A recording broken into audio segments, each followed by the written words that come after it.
네, 시청자 여러분 안녕하십니까? 김우진입니다.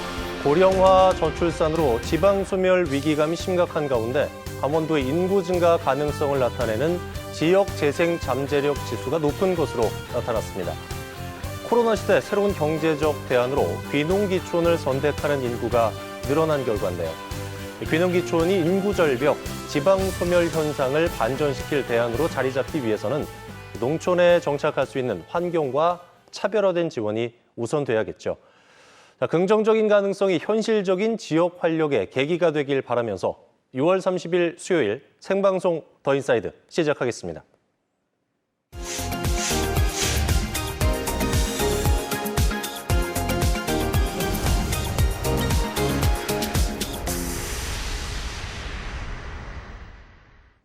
오늘 하루를 뜨겁게 달군 사건, 사고부터 놓치지 말아야 할 주요 뉴스를 한눈에 정리해드리는 오늘은 뉴스캐스터 서희원입니다.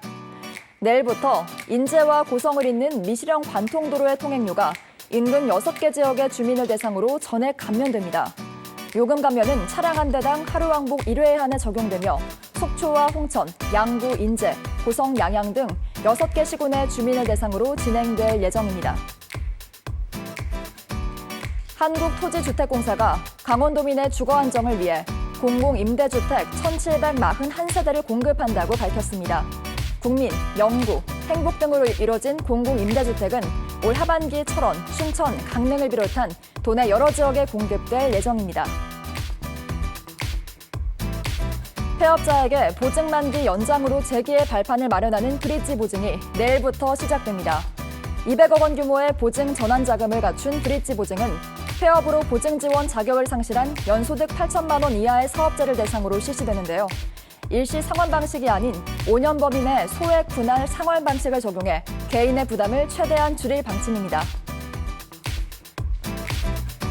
바나나, 파인애플 등의 열대작물이 생산되면서 강원도가 열대과일의 최적지로 부상하고 있습니다. 한반도의 아열대화에 따른 기후변화가 큰 영향을 미친 것으로 파악됐는데요. 따뜻한 기후를 활용한 열대과일, 특용작물 등의 재배가 농민들에겐 새로운 소득 향상의 기회가 될 전망입니다. 5차 재난지원금 지급 대상이 소득 하위 80%로 결정됐습니다. 이에 따라 연봉 1억 원 이하의 가구 약 1,700만 가구가 재난지원금을 지급받게 될 전망인데요. 지난해 국민재난지원금이 가구당 100만 원씩 지급됐던 것과 달리 이번에는 1인당 지급될 예정이며 금액은 25만에서 30만 원 정도로 산정될 계획입니다. 또한 기초수급자, 차상위 계층, 한부모 가족 등에는 추가 금액이 지급될 예정인데요. 이번 예산은 역대 최대인 약 33조 원으로 지난해 2차 추경 당시의 지급 원칙과 건강보험료를 기준으로 소득 하위 80%를 선별할 예정입니다. 5차 재난지원금이 코로나19 위기 극복과 경기 회복에 마중물이 될 수 있길 바랍니다. 지금까지 오늘의 뉴스캐스터 서희원이었습니다.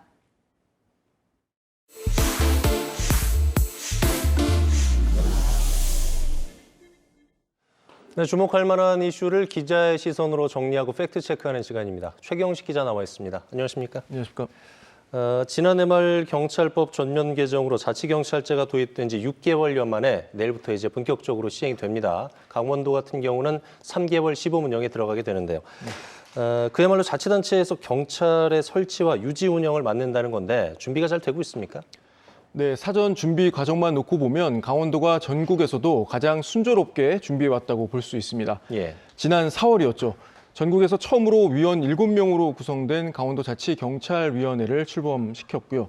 도청에 마련된 사무국에 경찰과 도청 공무원 등 26명이 배치됐고 사무국 운영 예산도 9억 2천만 원이 편성됐습니다. 어제는 자치경찰제 조기 안착을 위해서 강원도자치경찰위원회가 자율방범대와 녹색어머니회 등 민간단체와 업무 협약을 맺기도 했는데요.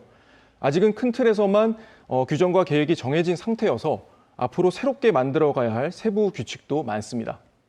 그러니까 지역 실정에 맞게 치안 서비스가 제공된다는 얘기인데 구체적으로 좀 들어가 보죠. 어떤 게 달라지는 거예요? 사실 시민이나 경찰 입장에서도 당장 큰 변화를 체감하기는 어려울 수 있습니다. 예. 일단 자치경찰제가 시행되면 국가경찰과 수사경찰, 자치경찰로 구분이 되는데요. 모두 국가직으로 신분에는 변함이 없습니다. 하지만 자치경찰은 교통과 생활안전, 학교폭력이나 가정폭력 같은 일상생활과 밀접한 업무를 맡게 되는데요. 자치경찰제가 시행되면 무엇보다 치안 관련 예산이 기존보다 빨리 편성될 수 있을 거라는 기대감이 높습니다. 예를 들어 기존에는 과속 단속 카메라를 설치하려고 해도 예산 심사 단계가 1년에서 길게는 2년 가까이 걸렸었는데요. 앞으로는 심사 단계가 대폭 줄어서 소요 기간이 6개월 정도로 단축될 것으로 예상됩니다. 그렇다면은 앞으로 이제 주민들이 경찰의 도움을 받으려면은 신고 체계라든가 도움을 받는 어떤 절차 이런 게 좀 바뀌나요? 어떻게 되나요? 그렇지 않습니다. 시민들은 기존과 동일한 방식으로 치안 서비스를 이용하면 됩니다. 예. 국가나 자치, 수사, 경찰 사무를 따질 것 없이 112 범죄를 신고하거나 도움을 요청하면 됩니다. 보통 많이들 아시는 것처럼 초동대처는 지구대와 파출소에서 근무하는 경찰관들이 주로 하게 되는데요. 아무래도 여기 근무하는 경찰관들이 주민들과 밀접한 업무를 많이 수행하다 보니까 자치경찰로 생각하실 수 있는데요. 참고로 지구대와 파출소 경찰관들은 국가경찰과 자치경찰 사무를 동시에 수행하는 국가경찰로 구분이 되고 있습니다. 치안과 행정이 원스톱 서비스 안에 들어가게 되는 건데 이게 이제 민원이 신속하게 해결된다거나 간소화된다는 장점도 있는 반면에 경찰 업무가 너무 과중한 거 아니냐, 업무가 좀 부담이 되는 거 아니냐 이런 우려도 있었는데 행정과 자치경찰 간의 업무 조율은 어떻게 정리가 됐습니까? 결론부터 말씀드리면 아직 모든 게 정리됐다고 보긴 어렵습니다. 예. 일단은 자치단체의 업무가 경찰로 넘어오는 건 현재까지는 딱히 없는 상황이고요. 앞으로 시행 과정에서 두 기관의 조율이 필요할 수는 있어 보입니다.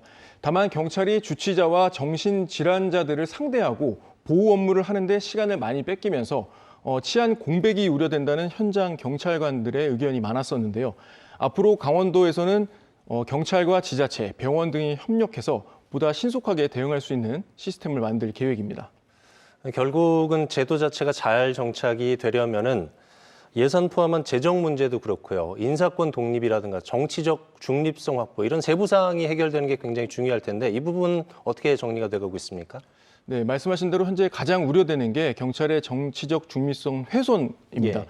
앞으로 자치경찰 사무를 담당하는 경정 이하의 인사권을 강원도 자치경찰위원회가 갖게 되기 때문인데요. 예. 인사 대상만 623명에 달합니다. 그만큼 위원회의 권한이 막강하다고 할 수 있는데요. 도지사나 도의회 등 정치권의 입김이 작용하지 않을까 우려되는 부분입니다. 또 하나가 지자체의 예산 여건에 따라 서비스의 질이 달라지지 않을까 하는 건데요. 재정 자립도가 낮은 강원도에서는 국비를 최대한 이끌어내거나 효율적인 예산 활용이 과제로 남았습니다. 그러니까 기존의 국가경찰은 치안의 효율성은 높은 반면에 지역 특성을 제대로 반영하지 못했다. 뭐 이런 얘기도 나왔었는데 강원자치경찰 앞으로 어떤 부분에 중점을 두고 일하게 됩니까? 네, 강원도가 자치경찰제를 시행하면서 비전으로 제시한 게 있습니다. 지금까지는 치안 활동에 중점을 뒀었다면 앞으로는 치안 복지에 더 신경을 쓰겠다는 건데요. 네. 구체적으로 말씀드리면 올해 방치되고 있는 빈집이나 건물 등을 정비해서 주민들이 불안해할 수 있는 요소를 없애고요. 사회적 약자를 보호하기 위한 관련 조례도 제정에 추진할 계획입니다. 자치경찰위원회의 1호 사업도 7월부터 본격 시행됩니다. 도내 지구대와 파출소 105곳의 열악한 근무 환경을 개선하는 사업입니다. 6억 원의 예산을 투입해서 오는 10월까지 에어컨 등 필요한 물품을 지급하기로 했습니다. 자, 내일부터 시행되는 자치경찰제가 강원형 맞춤형 치안정책, 강원도 실정에 맞는 풀뿌리 치안의 출발점이 되도록 앞으로 좀 눈여겨봐야겠네요. 최경식 기자, 잘 들었습니다. 네, 감사합니다.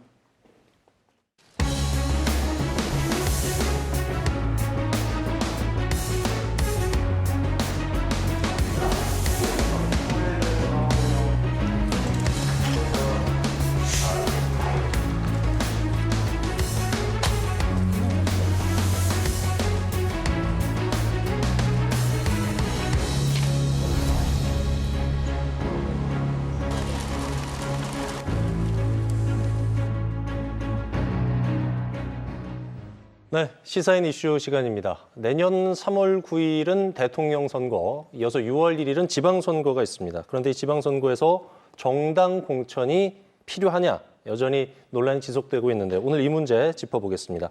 심재범 변호사, 권성중 변호사 나오셨습니다. 안녕하십니까? 네, 안녕하세요. 최근에 청와대 국민청원에 정당 공천제 폐지하고 국민공천증제를 시행해야 한다는 의견이 올라오더니 얼마 전부터는 진정한 지방자치를 위해서 정당 공천제 폐지한다 이런 청원도 진행 중인데요.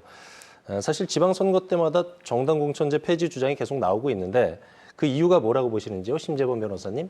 예, 지금 그 지난 이제 지방선거를 보면 지역 그 기초의원 정수가 169명이었습니다. 그 중에서 무소속으로 당선된 인원은 12명에 불과했습니다. 결국에는 정당의 공천을 받아야지 당선에 이르를 수 있다는 부분입니다. 근데 이 정당의 공천 과정 자체가 투명하거나 아니면 공정하지 못하다 이런 식의 인식들이 저변에 깔려 있기 때문입니다. 네. 그리고 지금 많은 유권자들과 그 입후보 할 예정자들은 지금 과연 각 정당에서 누구를 공천을 할 것인가 이 부분에 지금 관심이 있는 거지 누가 지역 현안에 밟고 지역 현안을 해결하기 위해서 노력했는지에 대해서는 관심이 없습니다. 이런 부분들이 결국에는 지역 현안들을 뒤로 미루고 중앙정치에 예속이 되는 그런 결과를 초래하게 됐습니다. 이런 결과에서 지금 이 정당 공천제 폐지 논의가 계속 불거지고 있는 겁니다. 네. 어떤 뭐 공정한 정당 시스템을 통해서 유능한 지역 인재 발굴 또 책임 정치 실현을 위해서 정당 공천제가 도입이 됐는데 지방선거에서는 뭐 여전히 논란의 중심에 서 있단 말이죠. 권성중 변호사님, 주요 쟁점을 뭐로 봐야 될까요? 예, 일단 그 정당 공천제에 대한 연혁을 좀 살펴볼 필요가 있겠는데요. 1991년에 지방자치제가 부활을 했는데 그때는 기초의원은 선거를 했고 단체장은 관선을 했습니다. 그랬다가 95년도에 기초의원, 기초자치단체장을 이제 동시에 뽑는 선거가 됐고요. 이때는 정당 공천제가 금지가 됐습니다.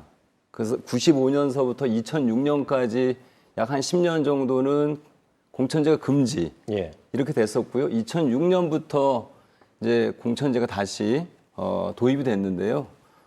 도입된 배경을 보면 정당 공천제를 하지 않으니까 지역에서 돈 있고 힘 있는 사람들만 뭐 시장, 군수, 시의원을 한다 이런 비판도 있었고요.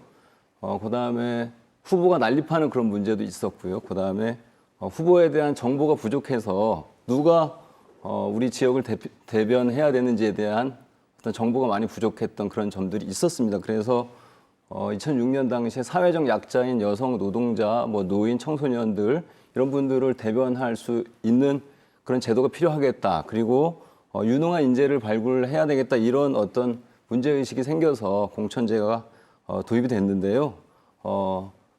지금 이제 문제가 잘 되고 있으면 문제가 없겠죠. 그래서 그렇죠. 저도 이제 개인적으로 SNS를 통해서 시민들에게 의견을 물어봤는데 거의 절대적인 다수는 공천제를 폐지해야 되는 거 아니냐.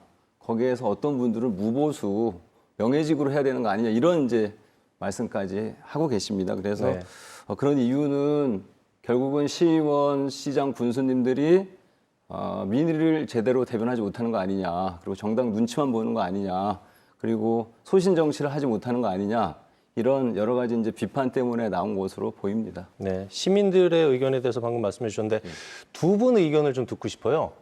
지방선거에서의 정당 공천제, 심재범 변호사님은 어떻게 보세요? 저는 이 그 외국의 입법례들을 보면 그 각 선진국들, 미국 같은 경우에는 지방 정부에서는 대부분 그 정당 공천을 금지하고 있습니다. 반면에 이제 서유럽 국가에서는 정당 공천을 상당히 긍정적으로 이제 기구하고 있습니다. 그런데 문제는 뭐냐면 이 정당 공천제 자체의 문제가 아니라 이 운영상의 문제가 있는 겁니다. 사실상 정당 공천제의 순기능도 상당히 많습니다. 일단 유권자들이 지방선거에서 투표를 할 때 한 3가지 정도의 준거가 있습니다. 후보자를 보거나 정책을 보거나 아니면 소속 정당을 보게 됩니다. 근데 지방선거의 특성상 후보자들의 인지도는 상당히 낮습니다. 그리고 정책도 상당히 차별성이 없습니다. 그렇다고 본다면 결국 준거가 정당이 되게 됩니다. 그래서 상당히 중요한 정보를 제공하게 되고요. 그리고 정당이라는 것은 상당히 그 정부와 중앙정부와 지방정부 사이에 상당히 매개 역할을 하게 됩니다. 그래서 중앙정부가 어떤 지방정부와 협업을 할 때 정당을 매개로 할 필요가 있고 지방정부의 어떤 지역 현안을 중앙정부의 정책에 반영을 할 때 이때 정당이 역할을 하게 됩니다. 따라서 정당 공천제가 순기능을 하는 부분이 그 부분이 있고요. 중요한 부분은 소수자를 대표성을 제고할 수 있는 방법이 있겠느냐라는 부분입니다. 정당 공천을 통해서 여성과 장애인에 대한 소수자 대표성을 부과하게 됩니다. 따라서 이런 부분을 좀 생각할 필요가 있고요. 그리고 지금 무엇보다도 이 헌법적으로도 정당의 어떤 그 활동의 자유라든가 설립, 상의 어떤 자유를 인정을 하고 있습니다. 그렇다고 본다면 이 정당의 공천제를 금지했을 때 이게 과연 헌법 합치적인지 이 부분에 대해서도 좀 의문이 듭니다. 따라서 지금 현재 정당 공천제에서 불거진 어떤 문제들은 시간을 갖고 해결할 수 있는 자정력을 회복할 수 있는 시간을 좀 부여하되 그래서 당분간은 정당 공천제를 각 당에서 합의에 의해서 정당 공천을 안 하는 걸로 하든가 당분간 한시적으로 폐지를 한 후에 한 2, 3기 정도 선거 후에는 다시 부활하는 게 어떻겠는가 그런 생각이 듭니다. 제도적인 부분도 제도적인 부분이지만 운영상의 문제들을 장기적으로 좀 해결하자는 의견이셨고요. 권성민 변호사님은 어떤 입장이세요? 예, 이게 2012년도에도 그때 대선 당시에 박근혜 후보, 문재인 후보, 안철수 후보 모두 정당 공천제는 폐지돼야 된다 이런 공약을 냈습니다. 예. 그런데도 벌써 거의 한 9년, 10년이 가까워오는데도 아직도 제도가 계속 유지되고 있다는 것은 그 제도를 통해서 누군가는 이득을 얻고 있는 사람이 있는 거 아니냐.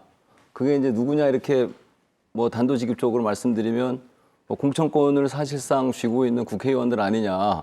그래서 국회의원들이 공천제를 폐지하면 자기 수족들을 잘라내는 그런 셈이 되기 때문에 공천제가 문제가 많음에도 불구하고 계속 유지되는 것으로 보고요. 그래서 저는 뭐 둘 중에 하나를 딱 골라라 이렇게 본다면 이제는 시대가 많이 변했고 또 SNS를 통해서 시민들의 의견이 아주 광속으로 이렇게 전파되는 시대 아닙니까? 그리고 시장 군수들이 잘못하면 바로 그날 모든 시민들이 알게 되는 그런 세상이 됐습니다. 그래서 지금은 이제는 공천제를 폐지해도 되지 않겠느냐. 네. 저는 개인적으로 그런 입장입니다. 폐지에 대한 입장을 명확하게 해주셨으니까 질문을 하나 더 드릴게요. 예. 권 변호사님께. 상향식 공천제도, 그러니까 대안에 있어서 상향식 공천제도라든가 정당 민주화를 통해서 이런 문제를 좀 해결해보자 이런 대안을 제시하시는 분들도 있거든요. 이 부분에 대한 의견 있으세요? 예, 좋은 주장인데요. 사실은 지금도 예. 상향식 공천제도나 뭐 정당 민주화를 통한 그런 어떤 제도적인 장치들이 있습니다. 그래서 지방선거를 할 때 뭐 여론조사를 통해서 예를 들어서 당원 50% 또 시민 여론조사 50% 이렇게 해서 경선을 하는 그런 방법들도 있고요. 그다음에 정당 민주화를 통한 방법은 공천심사위원회 예. 그리고 또 공직자윤리심사위원회 이런 것들을 각 정당들이 두고 있습니다. 그래서 뭐 아무나 막 이렇게 하는 건 아니고요. 사실 지금도 정당 민주화를 통해서 후보자들을 잘 심사하고는 있습니다. 예. 그렇지만 결과적으로 누가 되느냐? 아까도 말씀드렸지만 사실상 공천권을 쥐고 있는 국회의원들이 그 낙점하는 그런 권한들이 있기 때문에 그런 폐단들이 계속 반복되고 있기 때문에 시민들이 공천제를 이제는 폐지해야 되는 거 아니냐. 예. 왜 허수아비를 세우느냐. 지방정치를 하랬더니 왜 중앙정치 예속을 시키느냐 이런 비판이 계속되는 거라고 봅니다. 그렇군요. 예. 심정은 변호사님, 강원 정치권에서는 정당 공천제에 대해서 어떤 분위기인가요? 이제 그 부분을 알려면 과거 이제 지방선거 이력을 좀 살펴볼 필요가 있습니다. 예. 2006년부터 정당 공천제가 있었는데 2006년, 10년, 12년 세 차례 선거에서 169석 중에 당시에 새누리당, 한나라당이 거의 110석 가량 전후로 확보를 하게 됩니다. 그리고 지난 2018년 선거에서는 민주당이 95석을 점유하게 됩니다. 상당히 정당 쏠림 현상이 심한 지금 지역입니다. 지금 대체적으로 정당 공천제를 폐지를 주장하는 지역은 수도권입니다. 그리고 지역색이 강한 지방에서는 이 정당 공천제 폐지에 대해서 국회의원들이 상당히 소극적입니다. 예. 지금 강원도 정치인들도 현역 국회의원들은 정당 공천제 유지를 주장을 할 거고 반면에 현역 기초의회 의원들이라든가 유권자들은 상당수가 이 폐지를 지금 원하고 있는 상태입니다. 네. 지역과 중앙을 나눠서 설명해 주셨는데 어쨌든 지방선거는 1년도 채 남지를 않았단 말이죠. 현 시점으로 보죠. 정당 공천제 폐지 전체적인 부분을 봤을 때 가능하다고 보세요? 불가능하다고 보세요? 뭐 결국에는 정당 공천제 폐지 문제는 당리 당략에 달려 있습니다. 네. 통상적으로 정당의 지지율이 높으면 정당 공천제를 유지하기를 원할 거고요. 근데 문제는 내년 3월에 대선이 예정돼 있다는 것입니다. 예. 대선에서는 각 정당이 모든 조직을 가동을 시켜야 됩니다. 그 조직의 일부가 이 지역에 있는 기초의원들입니다. 따라서 지금 이 공천제를 매개로 해가지고 지역 의원들을 동원을 해야 되는데 이거를 내려놓기는 쉽지 않을 겁니다. 다만 내년 대선이 끝나고 보통 대선과 이제 지방선거는 격차가 시간적 간격이 벌어지는데 내년에는 한 3개월 가량 지난 다음에 지방선거가 있게 됩니다. 그렇게 된다면 결과가 연동을 할 수밖에 없습니다. 대선을 승리하는 쪽에서 지방선거를 이길 수가 있기 때문에 만약에 국민의힘이 승리를 할 경우에는 민주당 쪽에서는 다수 의석을 갖고 있기 때문에 연속적인 패배를 막기 위해서 이 정당 공천제 폐지를 들고 나올 겁니다. 반면에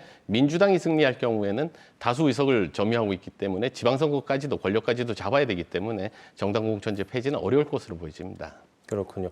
그럼에도 불구하고 어쨌든 폐지되지 않는다면은 아까 제도는 그렇지만 운영에 대한 개선이 필요하다고 말씀을 하셨는데 신 변호사님 보실 때는 그래도 어떤 부분이 좀 중점적으로 개선이 돼야 된다고 보시는지요? 제도가 이어졌을 때. 예. 지금 일단은 지금 전국 동시지방 선거를 하는데 이 예. 광역하고 기초는 분리돼 가지고 선거가 이루어져야 됩니다. 예. 지금 모든 지방 선거에 지역에 즉 시군 지역 선거조차도 중앙에서 유력 정치인들이 내려와서 선거 운동을 하게 됩니다. 그럼 지역 현안들은 묻히고 중앙 정치의 어떤 논리에 따라 가지고 총력전 형태가 벌어지게 됩니다. 예. 그래서 이런 부분들이 분리선거가 할 필요가 있고요. 그리고 지역 정당이 좀 광범위하게 허용이 돼야 됩니다. 지금 정당법상으로는 시도당이 필요하고 선거인 당원이 필요한데 정족수가 필요한데 이 부분에 대해서 대폭 완화를 할 필요가 있습니다. 그리고 무엇보다도 중요한 부분은 정당의 어떤 중앙 집중적인 어떤 정당의 권력을 지방 지역구 정당에 좀 분권을 해줘야 됩니다. 예. 따라서 지역 현안들에 대해서는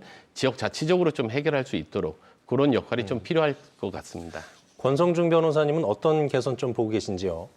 예, 일단은 정당 공천제를 유지한다면 예. 아까도 말씀드렸듯이 상향식 공천 제도를 더 보강을 하거나 강화를 시키고요. 예. 그다음에 공직자 윤리심사나 공천심사를 더 외부 전문가들로 강화해서 진짜 자질이 있는 사람들을 후보로 선출할 수 있도록 그런 장치를 해야 된다고 보고요. 예. 이제 공천제가 폐지된다면 지금 논의되고 있는 뭐 정당 표방제, 나는 뭐 민주당이다, 뭐 국민의힘이다 이렇게 자기를 표방하는, 그래서 자기의 정치적인 어떤 신념을 보여줄 수 있는 그런 제도를 또 할 수도 있겠고요. 또 요즘 논의되고 있는 뭐 국민 공천제 또는 시민 공천제를 통해서 유권자 뭐 300명 이런 사람들의 추천서를 받아와라. 예. 뭐 이런 사람들만 시의원, 시장 군수에 나갈 수 있다. 이런 어떤 제도를 두고요. 또 지금 이제 주민 소환제가 거의 형해화되어 있는데 나중에 뭐 시도의원, 시의원, 시장 군수가 되어도 잘못해도 뭐 계속 임기를 채우는 그런 폐단을 막기 위해서는 주민 소환제 요건을 대폭 그러니까 낮춰서 예. 잘못하면 언제든지 퇴출될 수 있겠다. 이런 위기의식을 심어줘야 된다. 이렇게 보고 있습니다. 어쨌든 최근 분위기 보면은 정치권에서는 참 큰 변화의 바람이 불고 있는 건 사실이거든요. 이게 정치 쇄신을 요구하는 국민들의 바람이 크다. 뭐 이렇게 볼 수도 있을 것 같은데 어쨌든 1년 앞으로 다가왔습니다. 지방선거가 이제 1년 앞으로 다가왔는데 진정한 자치 분권 또 지방 분권을 실현시키는 장이 되려면은 어떤 변화가 필요하다고 보시는지 먼저 신 변호사님부터 정리 말씀으로 듣겠습니다. 예, 일단 지역 유권자들이 국회의원 선거에 준하는 그 이상의 어떤 관심을 좀 가져야 됩니다. 예. 이 기초의원 같은 경우에는 뭐 그들만의 리그고 뭐 무관심으로 일관을 하게 되는데 이럴 경우에는 지방자치가 상당히 형해화가 됩니다. 그리고 그 기초의원들은 그 지방의회에 앉아서 뭐 국회의원 놀이하고 지역 주민들은 그거에 대해서 분노를 하고 사실상 이 지방의회가 할 수 있는 역할이 생각보다 훨씬 많습니다. 예. 그리고 국가의 균형 발전을 위해서도 지방의 발전이 상당히 중요합니다. 이 부분을 좀 염두에 두시고 좀 기초의원 선거라든가 이 부분에도 큰 관심을 가졌으면 좋겠습니다. 네. 권성중 변호사님. 예, 일단은 세상이 많이 바뀌고 있습니다. 그래서 우리 시민들이 정치에 굉장히 관심도가 높아졌고요. 그렇지만 더 높아져야겠다. 뭐 SNS 이렇게 보면 이제 익명으로 댓글 다는 것들 보면 굉장히 전문적이에요. 네. 그렇지만 이런 것들이 우리가 진짜 선거를 할 때 아니면 우리 동네 시의원, 시장 군수에게 이런 의견들이 실명으로 내가 할 수 있느냐, 이런 용기들이 있느냐, 이런 점들이 조금 필요하겠고요. 예. 그런 어떤 시민들의 조직된 힘도 좀 필요하겠다 이런 생각이 듭니다. 네. 정당 공천제 찬반 논쟁이 매번 되풀이되는 이유는 어쩌면은 새로운 정치에 대한 국민들의 갈망이 담겨 있지 않을까 이런 생각도 드는데요. 풀뿌리 지방자치를 제대로 정착시키기 위한 국민들의 열망에 귀 기울여야 되겠다라는 생각으로 오늘 시사인 이슈 마무리하도록 하겠습니다. 지금까지 심재범 변호사, 권성중 변호사와 얘기 나눠봤습니다. 오늘 말씀 고맙습니다. 예, 고맙습니다. 감사합니다. 네, 내일부터 춘천, 원주, 강릉을 제외한 모든 지역에 새로운 사회적 거리 두기가 적용이 됩니다. 새로운 거리 두기가 일상 회복과 경제 활력의 전환점이 되려면 자율과 책임이 바탕이 된 철저한 방역이 우선돼야겠죠. 자, 생방송 더 인사이드 오늘 준비한 소식은 여기까지입니다. 저희는 내일 저녁 다시 찾아뵙겠습니다. 시청해주신 여러분 고맙습니다.